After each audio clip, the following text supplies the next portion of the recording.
What's happening, guys? Welcome back to another S2 Dryfire Friday. Today we are working on one of the most important skills that you can have as a concealed carry citizen defender. Let's get started. For today's training session, I'm going to be using my Tier 1 Concealment Aegis holster with my Glock 45 MOS with the Vortex Venom mounted on top of that, and then the data analysis is going to be done using the Mantis X10. If you guys don't have a Mantis X10, you can certainly use a shot timer today and set a par time and work backwards.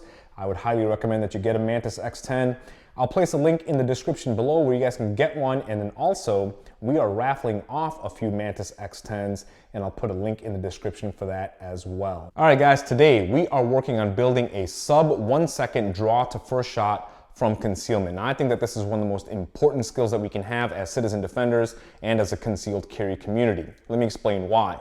If you take a look at the statistics, over 80% of encounters happen in less than 9 feet. The average incident is over and under 5 seconds and 3 shots fired. The average time it takes for a person to process information and then make a decision is 0.25 to 0.35 seconds.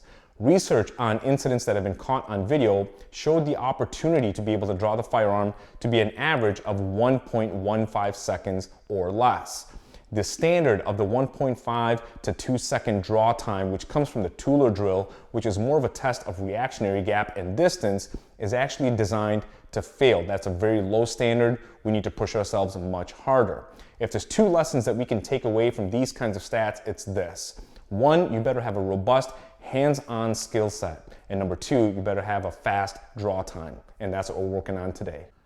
If you want to get faster at anything, we're not going to chase speed, we're going to chase efficiency.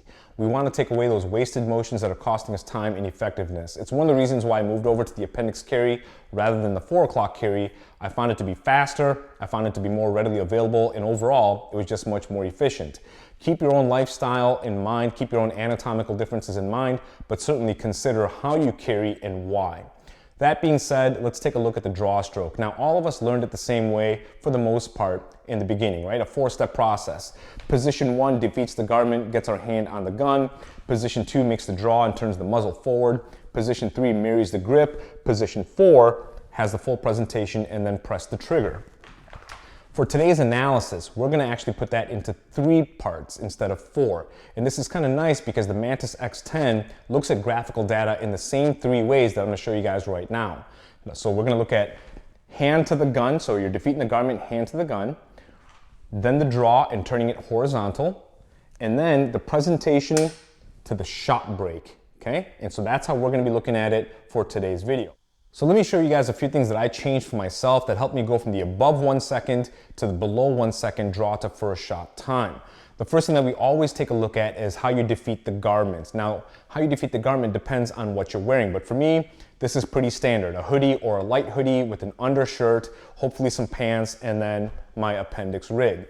I want you to keep something in mind for your lifestyle. Keep as few layers in between you and the gun as possible. The more layers you add, the longer it's going to take and the more compounding the problem is going to be. So for me right now, I have to beat 1 layer and then I'm on top of the gun. If I had to put an overcoat on top of this, I would have to beat that coat, beat the hoodie, and then get on top of the gun. And you can see how this is now going to start costing time and potentially more problems. So we're going to go with this kind of an attire because this kind of replicates a hoodie or a t-shirt, you know, things that commonly people wear for the most part.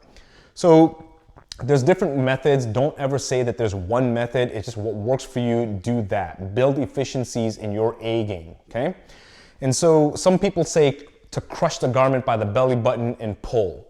Some people say use your thumb and go at the bottom of this and pull. Some people say pull across your body. Some people say go straight up. There's a whole bunch of different methods. Don't get wrapped around the axle. For me, I stick to the basics. So I use this C grip kind of a thing. I go from underneath the bottom hem of my shirt. I pull up to approximately my diaphragm area, and then that exposes the gun enough for me to be able to get out. Don't go flashing the world. You don't need to pull your shirt over your head or do all these other things. You just need to be able to create enough space that you can effectively and efficiently draw that firearm and not get caught up inside of your own garment. The second adjustment that I made that I'd like to show you guys is actually how I grip my gun. And I'll show you guys the way I used to do it and then the way I do it now. And by the way, This helped me shave a 0.15 to 0.2 seconds off of my draw time as soon as I made the change. So it's kind of a big deal. Here's how I used to do it. I would defeat the garment, and because I'm inclined to get as much of the grip as possible, I was forcing or kind of wedging my strong side thumb between the gun and holster and my body, trying to get high into that beaver tail. And what that was causing was, one, I had to have this weird hip thrust forward to try and create space, but it was also causing me to have a kind of a poor or compromised grip. So now I was milking the grip on the way up. And I knew that this was inefficient and there was just wasted motion. So I wanted to change things. So I started doing this claw grip. And the claw grip means that we are using our strong side thumb and we're putting that on the left post of the rear sight, okay? So we're not wedging it between our body, we're just getting on top of the gun. As a reference point, I started using my middle finger knuckle to slide in between the grip frame until I get high against the trigger guard. That was my reference point now, rather than trying to get high in the beaver tail with the webbing between my thumb and my index finger. So I used to come in this way right here with this claw grip, already started getting much easier. I didn't have to do weird stuff with my hip and I didn't have to move around a lot, and I always got a good secure grip. Let me give you an up close of what this looks like, okay? At the beginning position, we want to have our thumb on the left post of the rear sight. Now, as we draw the gun, our thumb will go ahead and slide down, but at first, this was the place for it to be. The next part that I want to share with you guys is kind of a combination of a few different things. We want to be able to get the gun out of the holster, get the muzzle forward so it's into the fight, and then be in a position where our support hand could get on the gun and complete our full firing grip.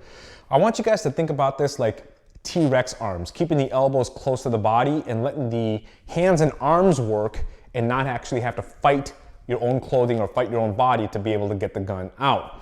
And so, you know, when you start making these kinds of motions, your whole body's gonna sway. We wanna make sure that everything's in the same place every single time, and we do that by keeping our elbows in. So here's what we do. Elbows in, we've defeated the garment, our hands gotten onto the gun, we got that claw grip that we just talked about. Once I draw, I start thinking about getting this elbow behind me as quickly as possible. So I draw, and it starts to bring the muzzle forward, right? So turning the gun horizontal, all right?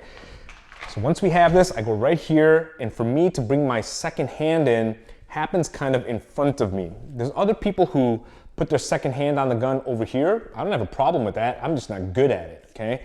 For me, I have this natural tendency. Imagine if I threw a ball over to you. Where would you catch it? Would you catch it here, or would you try to catch it in front of you? And so for me, this particular zone is the same place that I marry my grip and then start driving the gun forward in a full presentation. I never got good at putting my hand over here and then getting a presentation. It only slowed me down. So for me, it's always right where I would catch a ball and I start making my presentation over here. So that's what I want you guys to think about. What's a good natural place for you to be able to get your hands together, keeping your elbows in, and then how do I make a good clean presentation? Okay, so when we put all of this together, we defeat the garment, our hands coming in, we got that claw grip, we drive that elbow back, start turning the gun horizontal so the muzzle's going forward, and then we start coming up for the presentation, and our second hand starts to get on the gun, and we start getting on the hunt for that front sight or the optic, whichever one you guys are needing. All right, guys, now that we have all of that down, it's time to start putting the process together and start working on speed. Our first drill, we're gonna be moving at about 50% pace. I'll do about 5 reps of this. I want you guys to really focus on getting 100, 150, 200 reps, or whatever it takes.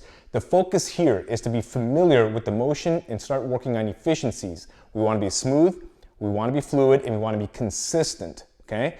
So I'll turn the Mantis on so that way we can see the data. I really want you guys to see that, and then we'll come back and talk about why that data is so important and how that's gonna develop building more speed. So let's get to it. Here we go. Stand by.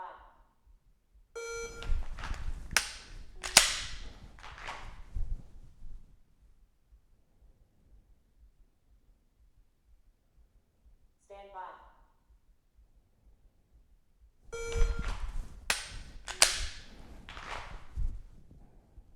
Watch how I'm keeping my elbows in and how I grip the gun.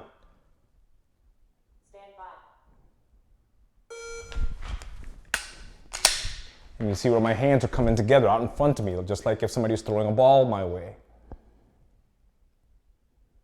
Stand by. And let's get one more in here.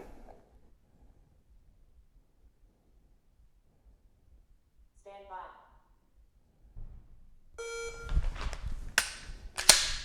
by. Okay. All right, guys, now let's take a look at the data that we got on the Mantis. You'll notice the first thing is that there's 3 different shades of green. Each of those correlates to a different measurement that it's taking. And so in the first column where it says grip, that is how fast I defeat the garment, get my hand onto the gun. The second column is horizontal, so how quickly did I have it out of the holster and turn the muzzle forward. And then the third column shows the shot column. How long did it take before I can break the shot?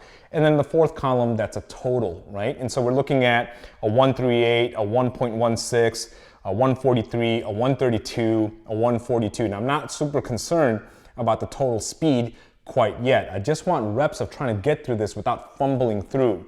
And I told you this is about 50%, and I said it'd probably be about a 1.3-ish. And if you take a look at the very top, my average is a 1.34 working at that pace. So this data is really important, and here's why. If I see something that seems out of bounds, and I'm residing in it, meaning I'm spending too much time in there, that is an area of the draw process that I can now work on independent of anything else to try and get faster. For example, if I'm not happy with the grip time, so how fast I defeated my garment and got my hand onto the gun, well, that should be something that we work on. If I look at the horizontal line, I'm like, man, it's taking me forever to get my gun into the fight. Well, how fast are we drawing and getting that gun into the presentation mode? And then obviously the shot time. This is where people really lose a lot of time. They tend to reside on top of target before they press the trigger. We're getting paralysis by analysis. We want that dot or that front sight to be exactly where we want it to be. And so these are things that we can now look at in that draw process and start looking at how do I get more efficient and ultimately how do I get more effective at this, and as a result will ultimately be faster. All right guys, I want to be able to show you something that I think will be super helpful for you, especially in building speed. So I took my target here and I used a black marker just to go ahead and mark off where the rectangle is for an A zone hit or down zero kind of a hit. And so the problem comes in a lot of times when we make our presentation and we want to get on target, we spend a lot of time looking for that perfect sight picture, sight package before we break the trigger. And so that costs time. If you're making a precision shot, that makes perfect sense. But if you're just trying to get a round out there and be effective, you're going to slow things down. So the goal here for me is when I start to make my presentation and that red dot starts to come through the bottom line in that A zone, I go ahead and start taking up the slack on the trigger and start pressing it towards the rear. And hopefully right about where the A is at on the target is where I end up breaking the shot. If you're not using something with an optic, it's the same exact thing. We're gonna be bringing up the rear sight and the front sight, and as soon as you see that front sight post start to enter into that A zone, start taking the slack out of the trigger, and by the time you are extended out, you should be breaking the shot right about where that A is. Now this is something that takes a little bit of time in understanding that how fast you're moving, how fast you can get on the trigger, but it's certainly worth spending some time to exploring. And it's also a great way to start understanding that this is not a precision shot. Don't slow yourself down from paralysis by analysis. All right guys, now it's time to have some fun and let it rip. We really want to put some speed into this thing. We're familiar with it. We know exactly what's going on. We want to move it about 90%, 95%. That's typically where the wheels start to fall off, and spend a little bit of time there and gather as much data as we possibly can. It's important to train at speed like this because we have to start developing that twitch fiber response to be able to move fast. And so when the buzzer hits, it's go time. I forgot who said it, but one of the instructors that I've heard had said that as soon as the timer goes off, as soon as the shot clock or the buzzer or whatever you have starts to buzz, you want to move your hands as if you just touched a hot stove. And I think that's a great analogy. So let's put some rounds on the board and let's see how this goes. Here we go. Stand by.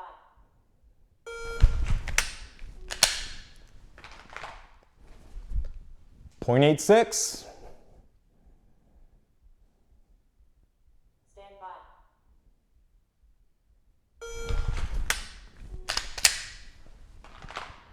.88.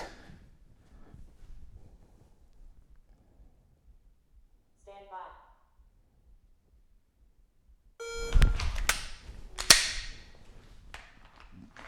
0.90.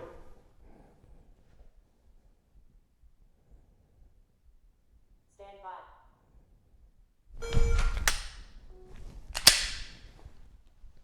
0.67. Yeah, baby. Let's do it. Stand by. Ah, missed it. 1.21. It's gonna happen, okay? If you get a snag, move right past it. It's gonna be a part of the process, okay? Stand by.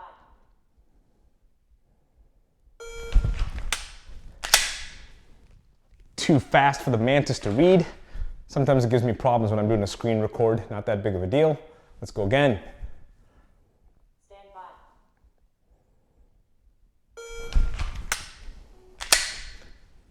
0.95. Okay, let's do it. Stand by.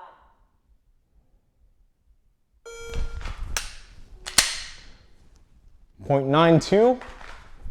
Moving a little bit slower because I didn't like that snag that I had with the hoodie, and so you just got to make an adjustment, man.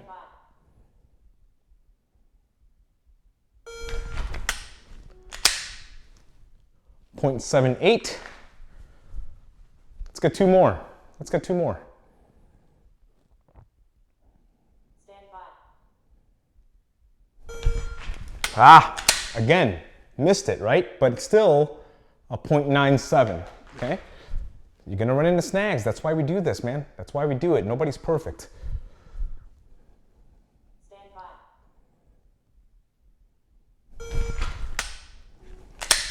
Where are we at? 0.78.